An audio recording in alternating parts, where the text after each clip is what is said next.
Se você comprou um 4x4 recentemente, com certeza tem uma coisa que você tá maluco pra fazer. Eu tô falando de pegar uma estrada de terra. Sabe aquela estrada que você sempre viu margeando a rodovia, mas sempre teve medo de entrar porque não sabia o que vinha pela frente? É entrar em estradas que você sabe que dá numa cachoeira, mas ela é muito perigosa. Subir uma serra que você sempre quis ver o pôr do sol lá em cima e conhecer um lugar que não aparece naturalmente nos roteiros mais tradicionais de turismo. E talvez você esteja até pensando, putz, agora eu tenho um 4x4, agora vai. E muito provavelmente você consegue mesmo. Porque assim, existe uma diferença enorme entre você ter um 4x4 capaz e estar realmente preparado para tudo que pode acontecer no meio do caminho com ele. Mas hoje, aqui nesse vídeo, eu quero te propor uma coisa. Imagina que você está na sua primeira aventura, mas está sozinho. Sem outro carro, sem alguém que conhece o caminho, apenas você e o GPS do seu celular. Nada para conseguir te orientar além. Pensa o que aconteceria se você entrasse no lugar errado e no meio desse caminho você encontrasse um rio, onde você não sabe a real profundidade ou quão forte essa correnteza tá. Chegar naquele tipo de trecho que você não sabe muito bem como você vai encarar. Ou na pior das hipóteses, se seu carro quebrasse.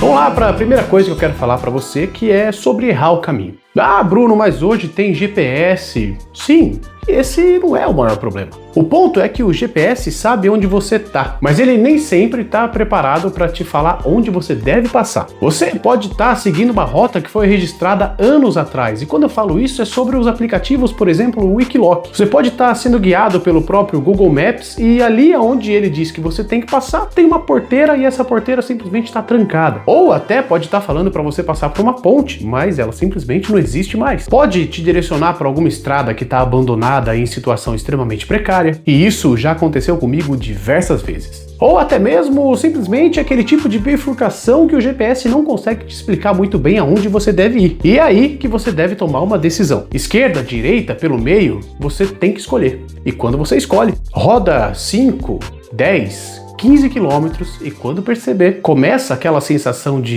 ixi, será que eu escolhi o caminho certo? Isso aqui tá me parecendo estranho, esse lugar não parece muito bem não. E tem mais um detalhe importante, quando você está sozinho, não existe só o problema de errar o caminho. Existe aquele problema de não saber que errou de fato. Às vezes você pode continuar por quilômetros achando que escolheu o caminho certo. Isso já aconteceu comigo, onde eu rodei 25 quilômetros no ermo e não sabia como voltar, porque a estrada foi ficando cada vez mais fechada e não tinha como fazer o retorno.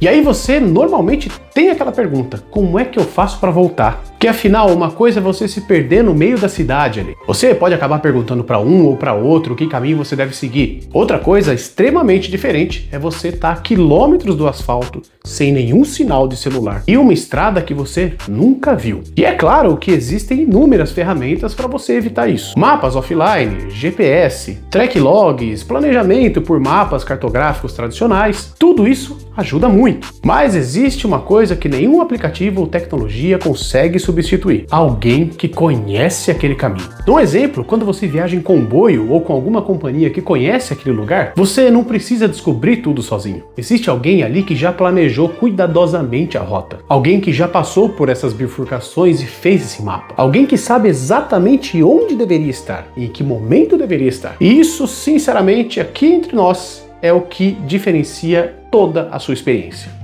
Agora vem cá, vamos supor que você acertou o caminho. Tá indo tudo bem. A estrada continua, tá tudo lindo e maravilhoso e você se depara com um rio. E agora? Você sabe a profundidade desse rio? Sabe como tá o fundo? Se tem pedra muito solta, pedras muito grandes? Sabe se a correnteza é forte? Ou se sequer tem saída do outro lado? E principalmente, e o mais preocupante, sabe o que acontece com o seu carro se você não conseguir passar? Vem cá, o que eu tô falando aqui é que é muito fácil a gente assistir um vídeo no YouTube sobre travessia de rio e olhar para aquilo e falar: meu carro consegue fazer isso daí. Mas não se esquece que ali você só está vendo o resultado. Você provavelmente não vai estar vendo todas as decisões que fez a pessoa encarar esse tipo de desafio. Essa pessoa provavelmente já avaliou a profundidade, a correnteza, a entrada, a saída, como é que está o fundo do rio, se tem essas pedras soltas ou as pedras maiores que eu comentei. Ela entende do carro, da altura do carro, dos pneus, já mapeou ali as possibilidades de recuperação do veículo e mesmo assim a pessoa pode decidir não passar, ou passar no caso de qualquer vídeo que você tenha visto. Isso é uma experiência e ela é imprescindível para qualquer passagem de rio. Muitos rios detêm uma condição chamada de degrau subaquático. Sabe aquele rio que começa muito raso e do nada ele afunda? Se isso acontecer, já era. É um perigo muito grande. A experiência que eu citei é aquele tipo de que, independente do lugar que você esteja, ou que tipo de desafio você vai encarar, surge aquele pensamento de eu não sei se eu quero passar aí não. Talvez o seu carro até consiga, mas você não tem a certeza. E esse tipo de comportamento muda o jogo. E isso vale muito mais para qualquer travessia de água,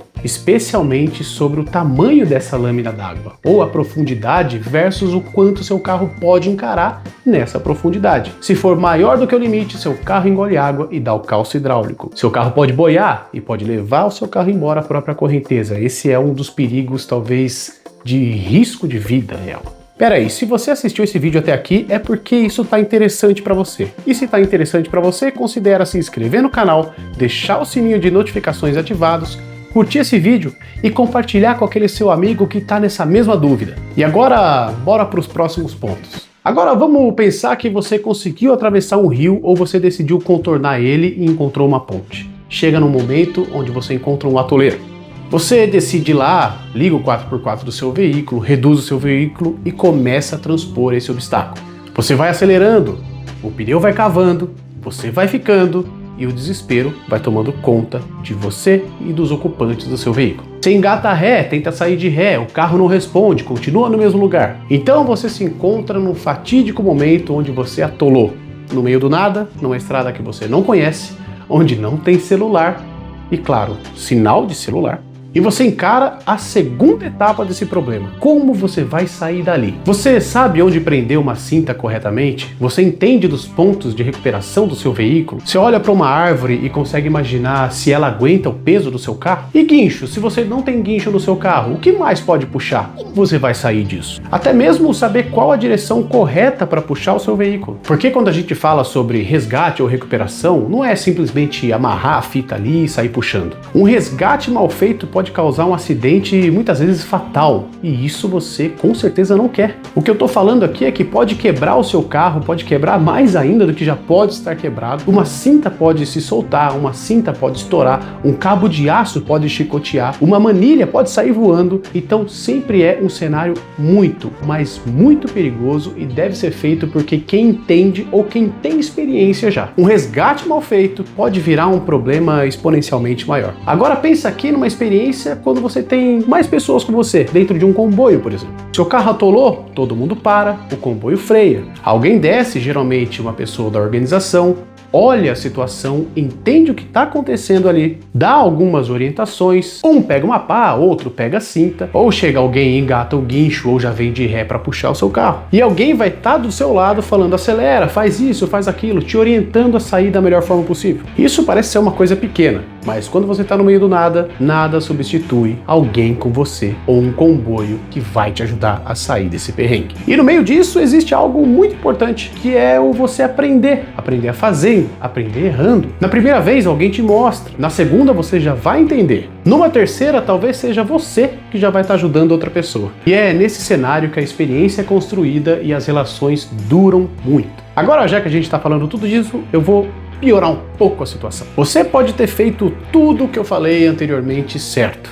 Planejou a rota, ajustou o GPS, evitou ou encarou o rio, não ficou com lama até o pescoço e ainda assim seu carro quebra. Não importa se você fez revisão, não importa se seu carro é extremamente confiável e também pouco importa se o seu 4x4 é o mais preparado que você conhece. A verdade nua, crua e ruim é que carros quebram. Você, que é uma máquina orgânica, quebra, fica doente. E quando você está numa cidade, isso é só um inconveniente. Você vai lá, chama um guincho, o guincho te acolhe, te leva para uma oficina e tá tudo bem. Mas quando você está numa região mais isolada, numa área de difícil acesso, esse desafio muda totalmente de tamanho. Sem sinal, sem oficina, sem conhecimento e sem guincho por perto, o problema é complicado. E talvez você saiba exatamente onde você está, mas a distância para o ponto mais próximo é um parto. Agora pensa aqui comigo, o que você faria nessa situação? Você saberia diagnosticar de alguma forma qual o problema está acontecendo? Teria a ferramenta necessária para isso? Saberia fazer alguma manutenção ou uma gambiarra emergencial para conseguir tirar você dali? Teria o conhecimento mecânico necessário? É nesse momento que um comboio deixa de ser apenas uma experiência divertida e diferente de viajar. Ele vira uma rede de apoio. E novamente, se um carro para, o comboio para. Alguém do comboio pode conhecer aquela mecânica, a organização pode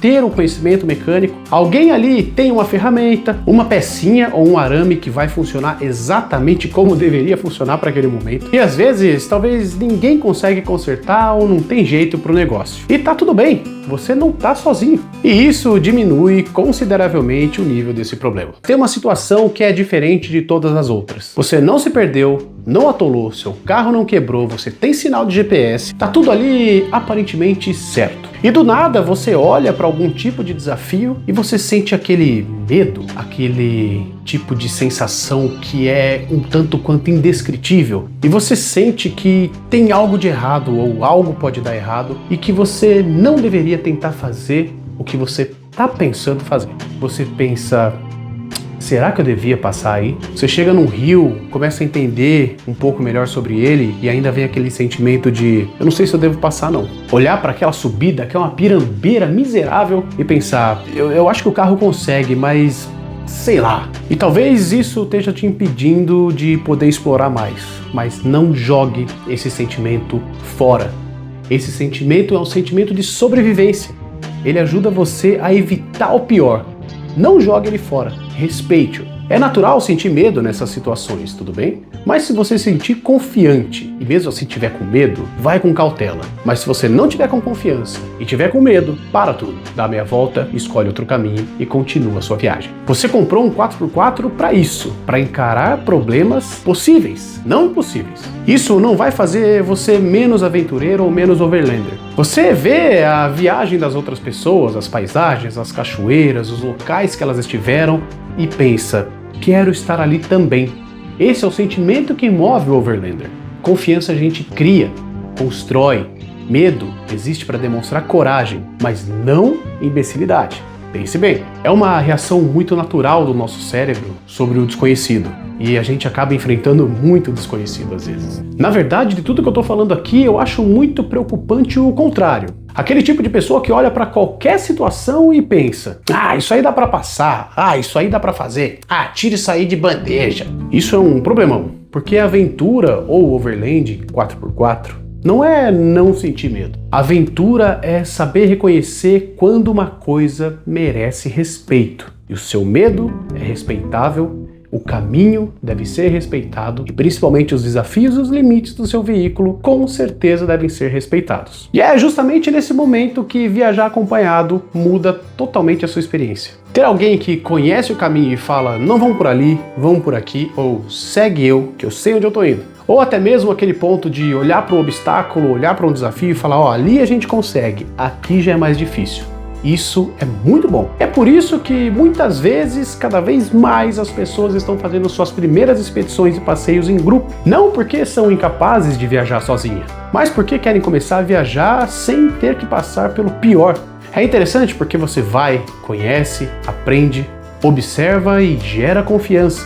Constrói a sua confiança, devagar. E aquela estrada que na primeira vez que parecia ser assustadora, talvez na próxima não seja tão assustadora quanto você imaginava. É nesse ponto que uma expedição faz sentido. Nas nossas nano-expedições ou até mesmo as expedições que virão, você não vai precisar conhecer tudo. Não precisa ter experiência em todo tipo de terreno, não precisa ir lá e gastar milhares de reais para preparar um 4x4. Você vem com seu 4x4 original de fábrica e aprecia toda a viagem. Vem com a sua vontade de conhecer outros quintais. Nós cuidamos de todo o planejamento, tintim por tintim, quilômetro por quilômetro. Você viaja em comboio com pessoas excepcionais, tem orientação, tem apoio e principalmente vai ganhando experiência. Porque, sinceramente, o meu objetivo pessoal não é você depender do comboio para sempre.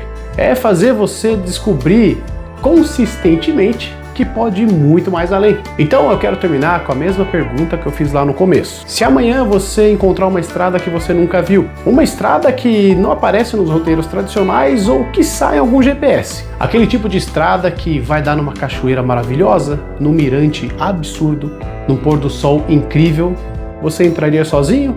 Ou preferia fazer essa primeira viagem em grupo? Então vamos lá, você já tem o 4x4, tem a vontade de explorar, mas tem o receio que é extremamente natural. O mundo é muito grande para ficar parado. Então, bora conhecer outros quintais com a gente. Segue a gente lá no Instagram, segue a gente aqui e bora lá!